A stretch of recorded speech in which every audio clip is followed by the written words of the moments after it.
There's a great food heritage in Waterford, always has been from way back centuries ago, and that's something I think that we need to remind ourselves of. Through the medium of the Waterford Way, I think that's something that we can do. So Food the Waterford Way is local producers and sellers and users of Waterford food come together and they create a kind of community. For us, the most important thing is to have the local produce. So we're trying to get as much local suppliers as we can get because they're amazing and the produce is so good in quality. We're all about the producer.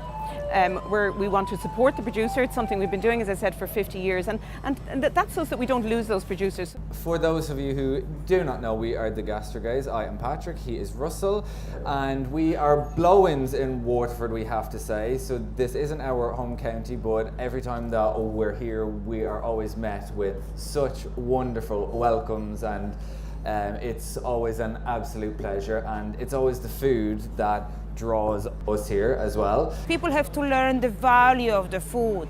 That's the first thing. And the supermarkets have to believe in people, that we actually do know more about food and we want to buy the good food. Coffee House Lane is so called. It's named after the very first coffee house, where the first commercial cup of coffee was roasted, brewed and sold here in Ireland. It all happened around about the year 1690. Waterford as a port then would have been one of the busiest trading ports in the entire British Isles. So between the UK and Ireland, Waterford would have fantastic history with spices and wines and coffees coming in.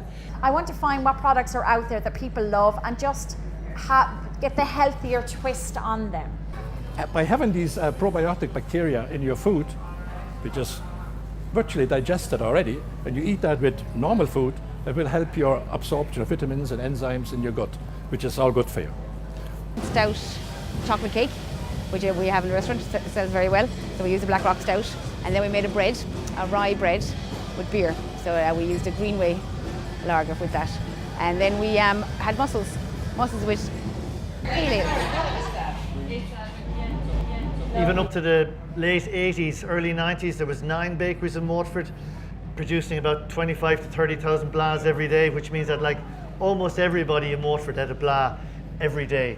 So it was a uniquely Waterford thing. For us in the Granville, we find it just so important that we're working with local Waterford brands, local Waterford producers. It creates a special experience, I find, as well for visitors that come to the hotel. They get a taste of Waterford that they're not going to get anywhere else. We often forget that what we have here, it's the best we can get, and it's the best for our health. To be healthy, we should eat what grows close to us.